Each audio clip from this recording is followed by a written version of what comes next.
श्रीराम जय जय राम। श्रीराम जय जय राम। श्रीराम जय जय राम। ओम नमः शिवाय। ओम नमः शिवाय। ओम नमः शिवाय। योग वासिष्ठ दिवस क्रमांक 174। राम म्हणाला, त्या अखंड अपरिच्छिन्न द्वैतशून्य आणि सर्व व्यापक अशा ब्रह्मसत्तेमध्ये अणुस्वरूपी जीवाची उत्पत्ती होते तरी कशी?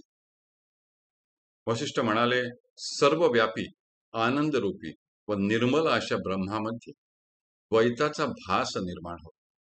ब्रह्म हे वास्तविक सच्चिदानंद रूप असताना आत्मज्ञान न झालेल्या जनांना त्याचे स्वरूप भयंकर वाटते आणि ते सम, परिपूर्ण, शुद्ध, सत्तारूप, निर्गुण आणि निराकार असल्याने तत्वज्ञानी जनांना देखील त्याच्या स्वरूपाचे यथार्थ आकलन होत नाही.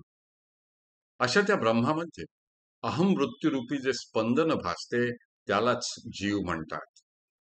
त्या जीवभूत चिदाकाशात असंख्य जगत परंपरा प्रतिबिंबित होतात.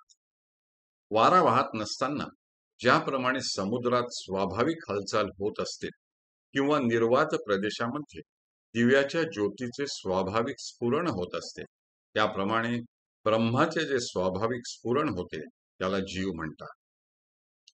चैतन्याची निष्क्रियता लुप्त होऊन त्यात मी या जाणीवेचे जे अल्पस्फुरण होते तोच जीव होय.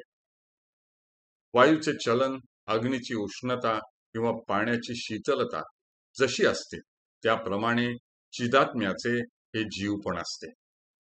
आत्मतत्वाला संकल्पामुळे मी जीव आहे असे वाटून त्याचे स्वरूप मर्यादित होणे म्हणजेच जीवभाव होय.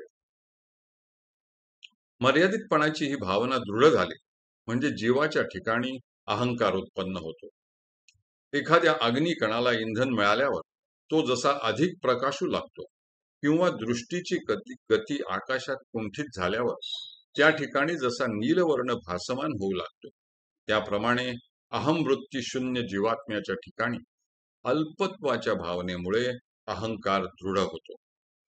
आकाशात नीलवर्ण नसताना जसा त्याच्यावर नीलवर्णाचा निष्करण आरोप करण्यात येतो, त्याप्रमाणे जीवात्म्यावर अहंकाराचा आरोप केला जातो.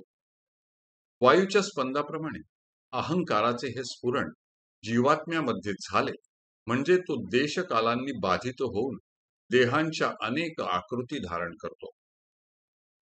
हा अहंकार संकल्पोन्मुख झाला म्हणजे त्याला जीव, मन, चित्त, माया, प्रकृती अशी नावे दिली जातात. हे संकल्पात्मक चैतन्य म्हणजे ब्रह्मदेव होय.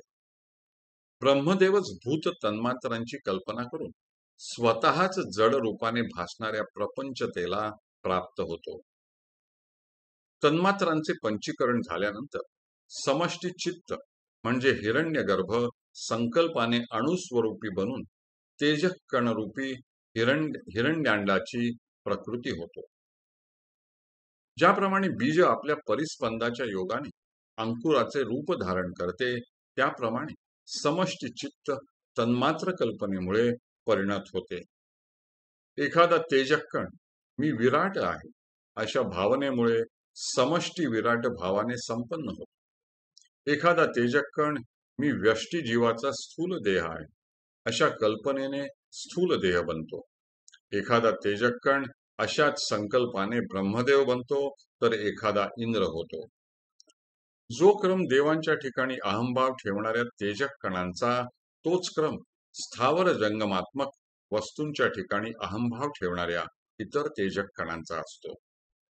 आदी सर्गामध्ये ब्रह्माच्या प्रथम स्पंदामुळे उत्पन्न झालेला समष्टी जीवात्मा संकल्पामुळे विरिंची होऊन अशा रीतीने जगाची रचना करतो. तो सत्य संकल्प असल्याने जे जे संकल्प करील तसे प्रत्यक्ष घडून येत असल्याचे तोच पाहतो. म्हणून ब्रह्म हेच सर्व कारणांचे कारण असून संकल्पाने सर्व ब्रह्मांडाची घटना करते. हरि ओम तत्सत. हरि ओम तत्सत. हरि ओम तत्सत.